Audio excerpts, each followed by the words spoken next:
and really not to save me either, but he just wanted a way to freshen up his breath because it fucking stank pretty goddamn bad. He was a Time Lord, and he wasn't really aware that his breath could stink, so he hadn't brushed his teeth in like 40,000 million years, whatever the fuck Time Lords live for, I don't know. Anyway, we're going on this quest to find something to freshen his breath with, and unfortunately it turns out that the Earth had been overrun by a whole shitload of raping aliens. And these aliens are really weird because they look like dogs, and then all of a sudden they transform into hookers that stuff heroin into the vaginas all day long, and then they try to distract you with their vaginas, and then they rape you to death. And so the Earth had been taken over, so there really wasn't anything we could do about it. All the supplies have been used in the vagina rape holocaust. So we had to go back in time to figure out what the fuck we could do to help this guy's breath out. So we go back in time and we finally figure out that, you know what, maybe it would be easier if we went back to a period of time in the United States when we could just purchase something off the shelf for this man. So I went into a store and I could not find anything. No mouthwash, no gum, no nothing. All it was beef, beef, beef, beef, beef, beef, beef. Well, it turns out we went to Northern California during the Atkins craze, so it is nothing but red meat, red meat, red meat, and some really weak, stupid cheese that tasted like crap. It was horrible. So we decided we had to go back further in time. Well, we go too far back in time, and dinosaurs were roaming the earth, and we were like, yo, dinosaurs, make our breath not stink, and the dinosaur was like, ah, because that's what dinosaurs sound like. I'm not quite sure what dinosaurs sound like. I wasn't alive during then. Anyway, the dinosaurs yelled at us. We got scared. We ran away to the phone booth, and we went back in time. Actually, technically we went forward in time because dinosaurs scared the shit out of us. We were like, yo, we don't want to go back to the creation of time because that might suck even more. So we go forward in time, and now we're in the medieval era, and then we knew immediately we made a fucking mistake in the medieval era, because holy shit, medieval era stinks, guys. You're gonna go back in time to medieval era, you better be fucking prepared to smell like B.O., because they didn't fucking wash. They were like, yo, I smell like B.O., that means I'm a man and women want to fuck me. And it's like, whoa, you smell like B.O., that means, holy shit, I don't want to be near you. So that was really the wrong time to try and freshen this man's breath, okay? So we leap forward in time just a little bit more. Only problem being, we kind of leapt to a parallel dimension when Robin Hood existed. And Robin Hood was like, what ho! You just pay our toll. And I was like, the fuck is wrong with you, dude? And he was like, pay our toll or I'll shoot you with an arrow. And we were like, it sucks, man. And then he shot me with an arrow in the fucking shoulder. And I was like, why the fuck did you do that? And he said, pay my toll or I'll shoot you with an arrow. So we had to kill Robin Hood, and then we went back to the phone booth. I had to get my arm patched up because that motherfucker shot me in the shoulder with an arrow. Son of a bitch. So we travel forward in time more, but before we do that, I have this brilliant idea. I was like, listen, this is not working out, okay? This is like fucking Quantum Leap without a point. Why don't we do this? Why don't we go to the Industrial Revolution, the start of the Industrial Revolution? I have a plan. And therefore, I had a plan. We went to the start of the Industrial Revolution and gave seed money to several investors. They, in turn, took that seed money and gave it to an inventor.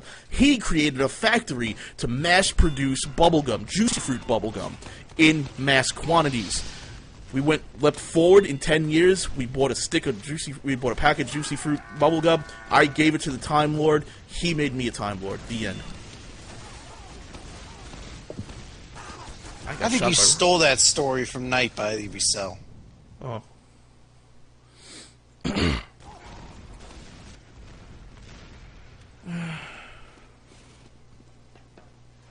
I killed Robin Hood. I'm happy. You did. I'm gonna go to bed. Good night. Night, everybody. Well, I'm gonna go to bed. Good night. Later. Later, dude.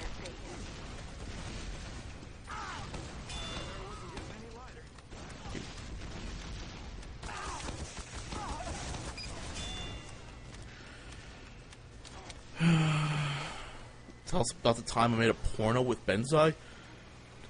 It's not that complicated of a story. We were at MagFest, and Benzai was like, hey, fat man, I have a fat fetish. I want to fuck you. And I was like, well, I'm not really a bottom, I'm a top. You'll have to get suffocated by my fat. And he was like, oh, that's okay. I've got a fat fetish. It's good. It's all good. I'm Benzai. I don't wear pants. I don't know why. So we were like, all right. I was like, well, you know what? I really don't do a lot of things when I'm not making a profit on it. So why don't we make a porno and sell it? And Benzai was like, oh, yeah, absolutely. And why don't we take pictures, too? And that way we can make a hentai game out of it. And I was like, yeah, you know what? Let's do that. So not only did we make a porno at MagFest, we also made a Benzai and LordKaT hentai game, which will be going on sale soon. Look for it in your local retailer.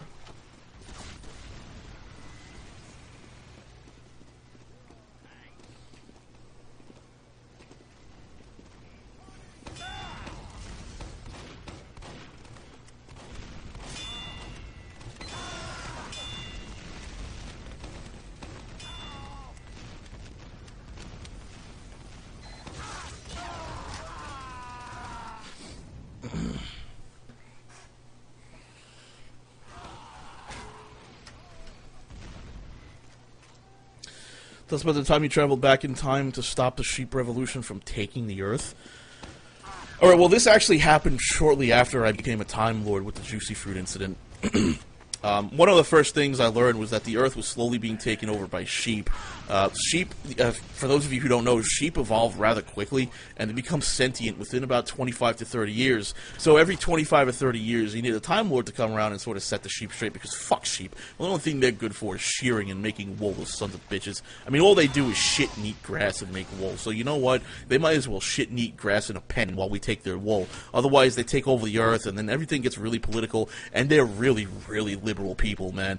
They're like, you shouldn't have coal and nuclear. All you should have is wind energy and fucking solar energy, most inefficient energies on the planet. It makes us feel better. These sons of bitches. Meanwhile, here I am paying $4 a gallon for gas because these sons of bitches don't want to produce more lithium batteries so I can have a good fucking electric car. No. I've got to pay $4 a gallon of gas so these assholes can have their fucking wind power. Stupid fucking sheep. Anyway, I had to go back in time and stop the sheep revolution, and this happens every 30 years or so, but it's really not really that complicated thing. You see, sheep just suddenly pop. For whatever reason, their brains just pop. It's like their brains are folded in, so they're not really that smart. It's just one of those things, like every 30 years or so, the brains just, they unfold. It's like an earthquake. It's just, and then all of a sudden they have brains, and they start talking. It's really weird when a sheep talks, because they don't have lips, so they can't enunciate like we do, so everything sounds like, I am a sheep, I eat grass, go make me sandwich, stuff like that. Anyway, I traveled back in time to just at the point when the sheep brains had popped, because at my point in time, they had already taken over the Earth with their revolution, because my god, you guys may not know it, but there are a lot of sheep in the United States, and they can march anywhere they goddamn well please, so you have to keep those motherfuckers in line. Anyway, I traveled back in time to a point when the brains just popped for the sheep, and I met the sheep leader who was thinking about leading the revolution at the time, and I started talking to him. I was like, hey, listen, Mr. Sheep Leader, you're really cool and all, but there's no real reason to have this revolution of yours. And he was like, I don't understand why you don't want revolution. And I said, well, you know what, we're kind of living our own lives here, and you guys kind of have it really good, so I have an idea. Instead of having a sheep revolution, why not form a union?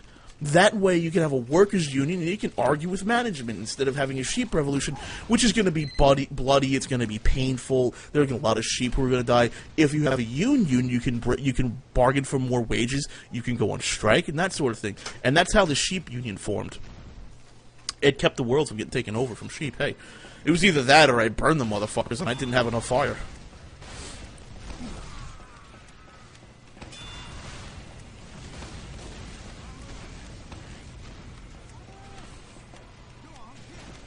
I need water before I tell more stories.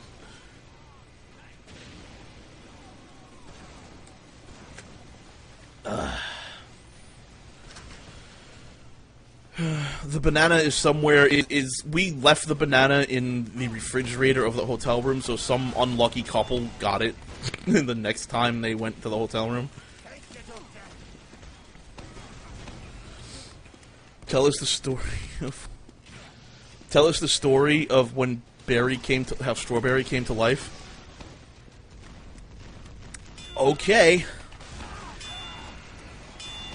When I was at GDC, I brought Strawberry with me because I had a very, very strong feeling that something wicked was going to happen.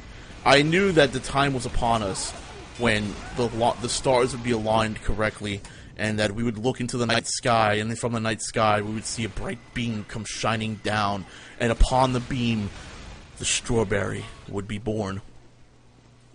Well, I was a little off. Turns out it was a mad scientist who had a really, really small brain he wanted to implant into Strawberry. And I was like, well, I ain't gonna fucking do anything, so go ahead, do it. It's gonna be awesome. I'll show it on the stream. It'll be hilarious. And, well, it turns out when he implanted the brain, Strawberry came to fucking life. I know it's not really as epic as that, but that's when Strawberry came to life. It was basically just this guy chopped his head off, stuffed a brain in it, sewed his head back on, and boom, Strawberry comes to life. Oh, man, let me tell you something.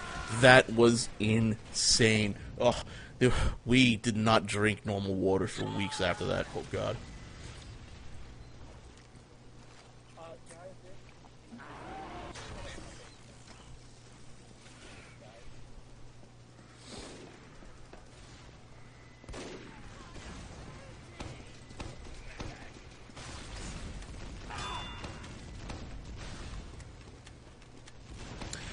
Well, the story of how I fused the Strawberry with Godzilla is... It's a sad story, it really is.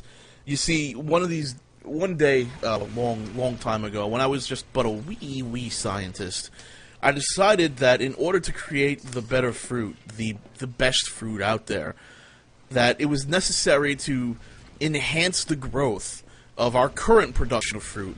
And I thought, what better way to make fruit better than to merge it, enhance it with Godzilla?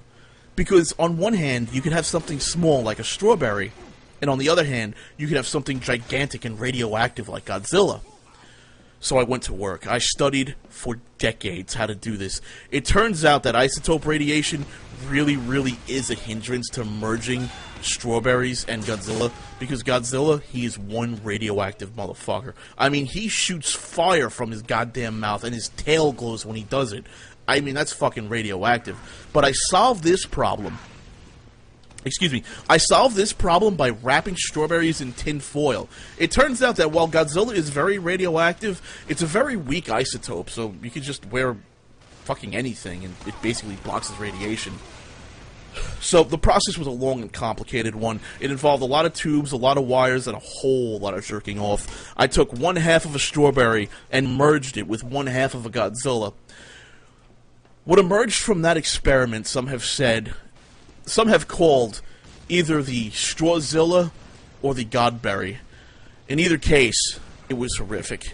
The death toll was monumental, and the mentally scarred, they still walk the earth to this day, holding their heads in their hands, wondering why, God, why did it exist? Sadly, the Strawzilla still walks the earth. We have not been able to destroy it. It has and continues to be the #1 threat among humanity.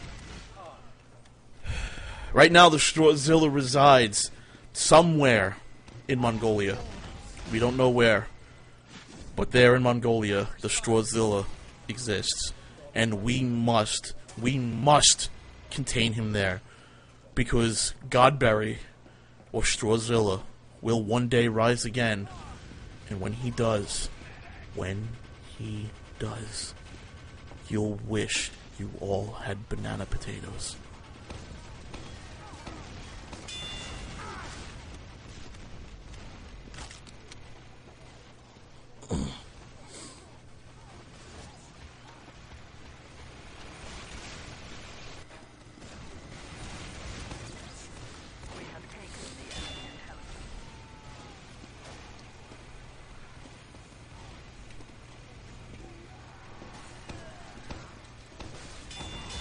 Oh, the time I was on Who Wants to Be a Millionaire? Alright. I was on Who Wants to Be a Millionaire. Actually, I was just an audience member. And it was alright. I was on the show really quickly. I hadn't shaved, so I looked like an unshaven creepy fuck who is gonna, like, touch little girls.